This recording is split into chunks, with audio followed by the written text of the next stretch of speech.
Hello and welcome to the February 2019 edition of From the Desk of.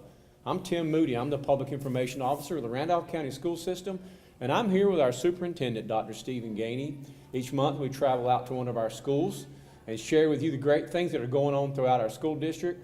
Today we come to you from Uari Ridge 612, and Dr. Gainey, this is just a fundamentally different school than it was a couple years ago. To talk about that transition. Well, Tim, this school is in transition.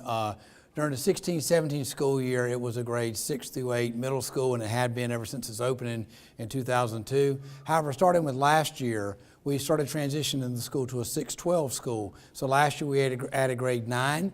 This year we've added grade 10. Next year grade 11. And the year after that grade 12. And some special features of this school, we presented this project back in the January of 2017 to our board and to our commissioners. And it was we had a lot of unused space here, so we had an opportunity to do something special. And it is an application school. Students have to apply to come here. And has 3 schools of study. So everybody in the school is in one of 3 schools of study. One of them is public service, another one is technology and design, and the other one is leadership and communication. Another special feature with this school is that it is our only one-to-one technology school in the school system. So it's been exciting to watch it grow. Again, we had some available space, and a lot of times when you go to do a special project, or like a special school, like an application school like this one is, one of the biggest barriers you usually have is finding the space. Well, we had the space here. And again, I want to say a big thank you to our Board of Education, because we shared this idea with them in January of 2017. And then we shared the idea with the county commissioners and around about that same time period. And the county commissioners provided additional funding. The additional funding was in the amount of $410,000. And when we shared it in January, by February, they had called me back to a meeting and they approved the additional funding request we had for this special project. So I just want to say thank you to both groups of elected officials. It has been exciting to watch this school grow and very excited to see where it goes in the future as we add the other 2 high school grade levels. And as we go out to the different schools each month, we're able to do that because school leaders are gracious enough to allow us to come into their school and conduct these interviews to talk about the leadership here at Uari Ridge. Well, Anthony Grosh is the principal here. It's his 3rd year on this campus. And, you know, the beauty of Anthony's experience here is that he saw the last year as a 6-8 middle school, and now he's watching the transition and experiencing the transition, and he's been there from day 1 of the transition and working with the students from the first group of 9th graders to now that group is going to be the first group to graduate from this school. So it's a very unique situation for Anthony, but you know, he understood the school and the campus before we made that transition, so I thought that helped us and made the transition smoother. But very proud of Anthony, and I only see better days ahead for this school. It was a great school as a grade 6-8 middle school, but we had a lot of unused space, and so it gave us an opportunity to do this special project, and Anthony was very excited about it, and he's taken it and run with it with his staff. So very excited and looking forward to seeing what happens in the future here. Well, as we conduct this interview, today is Tuesday, February the 19th. Yesterday was our monthly Board of Education meeting. Always a lot of news coming out of those meetings, including a gift for our school system. Not the first of its kind, but I'll let you talk about that. Well, Tim, the longer I live in this community, the more I hear about great individuals and meet great individuals throughout the county. And there is one couple that I wish I had had the chance to meet, and that's Frank and Ella Lau.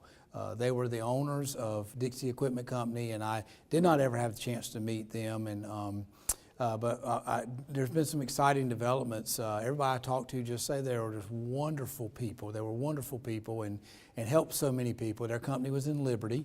And so in May of 2017, after Ms. Lau had passed, Mr. Lau had passed years before, she had left a gift for our school system, and it was in the amount of $525,000. So we received that gift in May of 2017. And then just last week, I was notified of another gift that was being sent to our school system from Ella B. Lau, and it was in the amount of $47,250. So, you know, again, I wish I'd had the opportunity to meet both of those individuals, because everybody I talk to just thinks that were just wonderful people, and think a lot of them, and We will take those, we've already used the first gift. We used it in multiple areas throughout the school system, but now we have this gift, and we're going to now figure out what we will use that for to help students as we move forward and try to continue to get better as a school system. But again, I just wish I'd had the opportunity to meet them because everybody speaks so highly of that couple. So we have moved into a classroom here at URE Ridge 612. And Dr. Gainey will talk for a moment about the spelling bee that took place back on February the 5th, and I'll let you announce the winner. Well, Tim, that was an exciting event, and 5th grade student Hannah Williams from Trinity Elementary School won that event, and she now will go on to a regional competition in Winston-Salem in March, and that competition, she'll compete in that competition for the chance to go to D.C. for the national competition, Washington, D.C. But always exciting, always hear words that the children spell, and when they announce the word to a child, I'm sitting there thinking, I don't even think that's a real word, but the kids know them and they do a great job of preparing, and it's just learn something, and I'm really proud of the kids because can you imagine the pressure they feel on the stage, elementary and middle school students competing, knowing that they get a word and they either go to the next, if they spell it correctly, they go to the next round or they're eliminated. But really proud of Hannah. She did a great job, and just wish her the best of luck as she goes to the regional competition in March in Winston-Salem. So I believe her winning word was haberdashery. So how would you have done on that one if you'd been called upon to spell it? I would have missed that. And last night at the board meeting, I was about to ask her to spell it for us, but I thought, I don't even know if I can pronounce it correctly. So I think that would have been a double negative for me to not know how to spell it and not even know how to pronounce it. But I almost asked her when we recognized her last night at the board meeting, but I have no idea, Tim. All right, so Dr. Gainey, let's talk for a moment about some upcoming events. We like to do that during these interviews to let the folks know what we've got coming down the road. This Friday evening is a highlight on the school calendar. It's the all-county band concert. The locale has changed this year, but we'll give you a chance to talk about that. Well, Tim, the all-county band concert this Friday night is a very exciting event. It showcases many talented students. There'll be a middle school concert at 7 o'clock, followed by a high school concert at 8:15. We do all-county band as a partnership with Asheboro City Schools. The event is usually held at Asheboro High School in their large auditorium, but because of renovations, we're moving it out to Providence Grove this year. So it should be an exciting night. Always great to see the kids perform, and it just gives you a great appreciation for not only their talents, but the great work of the teachers. We have band teachers all over the school system that do great work every day with the kids. So we're excited to see that event, and just always fun to see these children showcased and their talents showcased. A big event on the calendar for our elementary and middle school students is the Battle of the Books. It's a great event, and the elementary students will kick it off this Friday. There'll be a preliminary competition at Randolph Elementary School and also Wheatmore High School, but that's a big event as well. Well, when I think about the Battle of the Books, we talked about spelling bee a few minutes ago. I think about the children's interest and how they're pursuing academic interest. They're reading a large number of books in preparation for this competition, the competition will basically, it'll be about, they'll compete about their knowledge of these books, and they'll be competing against teams from each school. So it's always exciting to see the children get excited about an academic competition. And so it'll be, to me, the spelling bee and Battle of the Books parallel each other because they are both very competitive academic competitions, and just looking forward to seeing the children compete, and wish them all the best of luck as they represent their schools and teams. And again, the preliminary round of the elementary school Battle of the Books is this Friday, and then the championship round will actually be March the 6th at Randolph Community College, and then the middle schoolers will have their competition just in one day, and that will be March the 5th, and that's also at RCC. And I think one of the things that's important to note to the public is the level of interest in these academic competitions. The kids are interested, they enjoy these competitions, and so that's exciting too, because that's only going to help them in their work in the classrooms throughout their time in school. So we have moved into the computer lab here at URE Ridge, and Dr. Gainey, you want to talk a little bit about an event that's coming up on March the 1st. Our district has a program called Leadership Reads, in which you and the other leaders at the district office go into elementary schools and read to students. But then there's also a national event called Read Across America, where really we open it up to others in the school system and in the community to get into our schools. So talk about that a little bit. Well, Tim, our Read Across America Day will be on March the 1st, Friday, March the 1st. It is in honor of Dr. Seuss's birthday, which is March the 2nd, but that's a Saturday, so obviously we will not be in school that day, and I don't think the kids want to come to school that day just to have Read Across America Day, nor probably the staff, so we're going to do it a day early, and this day will involve Chamber of Commerce members, board members, leaders throughout the school system, other community leaders will be in schools reading in elementary classrooms, and just an exciting day for community members to go out and to reinforce the value of reading and the importance of reading to our children. As you mentioned, we have a Leadership Reads program, which is a program that is carried out by my leadership team, assistant superintendents and finance officer, and myself. We go out, and we've been doing this for 6 years.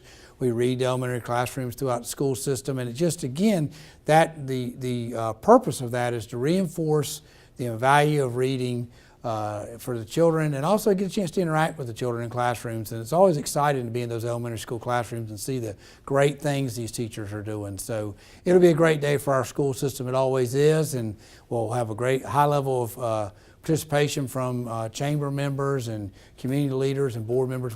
Just every year we have a high level of participation, so I don't see it being any different this year. And another important date on the school calendar is Tuesday, March the 5th, especially for parents of kindergartners. We set aside each year a kindergarten registration night.